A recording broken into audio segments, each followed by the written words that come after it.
Iba sa'yo yung mga ganyang bagay na rebranding? Tungkol saan po? For example, yung kay Liza Soberano, yung ganyan. Okay. Anong sa karir po? Okay po ba sa akin? Oh yes, yung I rebranding. think it's everybody's personal choice po. Personal option kung sino po sila.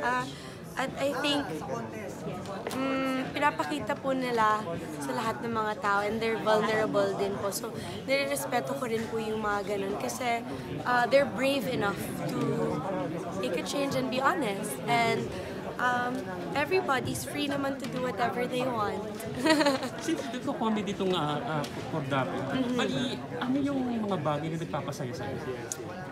Marami. Pagkain, pamilya, my friends. Ngayon po, ang bago po nagpapasaya sa akin is alone time. Na dati po, takot na takot ako. Now I really appreciate having alone time. This coming summer, ano yung plano mong gawin?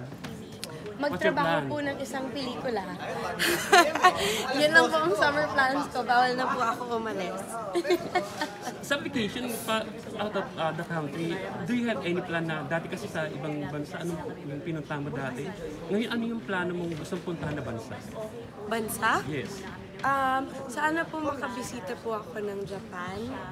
Yun po, kasi gusto ko po makita ng snow ulit. Pero parang di na po yata pwede. Celebration of Thank you. International Women's Day. Anong Yes. message mo? To all the women out there, be yourself, be brave. Be brave enough also to be unapologetically you. Stay strong. Alam mo yun, all of these little usual things na sinasabi natin sa isa't isa. Binibigay po natin advice sa mga kaibigan natin. Sabihin din natin sa sarili.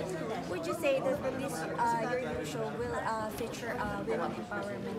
Yes, 100%. These two women are very, very strong individuals. Talagang napapakita po nilang iba't ibang mga klase po ng kababaihan. Matatapang po yung parehas na character. Kaya marami po silang mapapakita na nakaka-relate po tayo mga Pilipino. Thank you. Yes, hindi mo namimiss yung pagiging dancing queen. Bakit po? Lagi naman po ang sumasayaw ah. Yes. Ba usually sa TV, may mga showdown. Sobrang punong-puno po talaga yung schedule ko hanggang April po sa ngayon. Kaya po kahit gustuhin ko man po minsan, Pero sa Viva ang contract mo, hindi dito hindi sa TV5, sa Viva ang contract. opo, ever since. Sa per project lang. Yes. Kasi pwede pa Thank singit you. ng pulpo.